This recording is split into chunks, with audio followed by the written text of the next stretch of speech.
But we're going to start with our game of the week, which featured Yankton against O'Gorman. Yankton came in ranked number 2 with just 1 loss on the season. O'Gorman only had 2 losses to South Dakota teams coming into this game and made it into the top 5 for the first time in a couple of weeks. So let's go to the highlights and check out how this game unfolded. Yankton brought a big crowd, and the O'Gorman crowd was pumped up as well. Jack Cartwright gets this thing started out, driving it right to the hole and scoring 2 early in the first quarter. But the first quarter, make no mistake, belonged to this guy, Matthew Moores. The step back 3, no problem for Matthew, and he says, I'll try that again. And he sinks it again. 13-7 lead for Yankton early on. He had 11 points in that first quarter. Let's take a look at Zach Norton. Wow. The killer crossover, the ankle breaker, and the bow and arrow. Gotta love it. You can see the crowd loves it. Even Steve Keeter, the athletic director, loved it too. Then, just a couple plays after, a steal by Norton. He goes to his buddy Okoye, who was cherry picking a little bit, down court, and here comes the athletic director. Get off the court, guys. It's just the second quarter.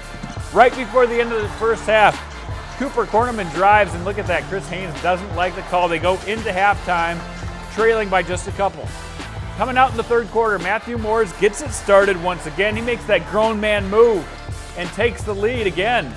Coming back on the other side, Jack Cartwright says, I can do what you can do, and he matches him. And then Moores says, you know what, it's time to get going. Chris Haynes agrees, it's time to get going. Another fadeaway move over Canyon Bauer, who held him in check for a lot of the night, but that was a big shot, and that got them up by 2 points. And then high off the glass, do you see how high off the glass that was? Jack Cartwright comes right back for O'Gorman, and then a beautifully drawn inbounds play. Okoye receives the inbound, and he receives the bucket at the end.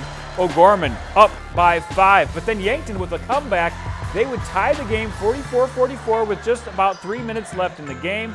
And that's when it's Luke Ronsick time. Yes, Luke Ronsick came out in the fourth quarter and lifted the Knights.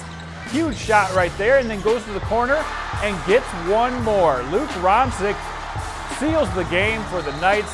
You can tell he is excited. Woo! Yeah, that's right. Go. And then to seal it off, they needed some free throws.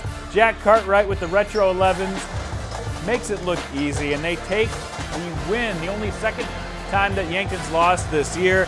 O'Gorman with the 55-51 win. Let's hear from the winners at the end of the game. Yeah, it's crazy. It's fun to play in this kind of atmosphere, and I think we all enjoyed it. We embraced the moment. It was a lot of fun. Quite frankly, if you're playing at any other place, I don't know if we come out on the top side of this, but really happy for our guys. This is huge, especially when we're battling the 500 mark. You know, we got to get above 500, and I don't know, Yankton's, like I said, they're a very good basketball team, so this is huge for us. Well, I'd say Canyon Bauer, best defender in the state. He's my guy, you know. I love that kid. He has the most heart I've ever seen, so anytime we have him on a guy, I'm taking him. He had Canyon Bauer in his face the whole time, and just a tremendous athlete, player. Obviously, he's very, very good. Everybody's trying to control him or get him under wraps, if you will. But again, hats off to Canyon Bauer and Okoye for trying to guard him and keep him to limit. So a huge midseason win for O'Gorman. Get back over 500. Now remember, they lost a couple of games to some very good teams. Findlay Prep. And they also lost to Minneapolis North, so those losses make their record look a little bit different than they're actually playing right now. Both teams playing really tough. It's just a foretaste of what we are about to experience in AA basketball this season.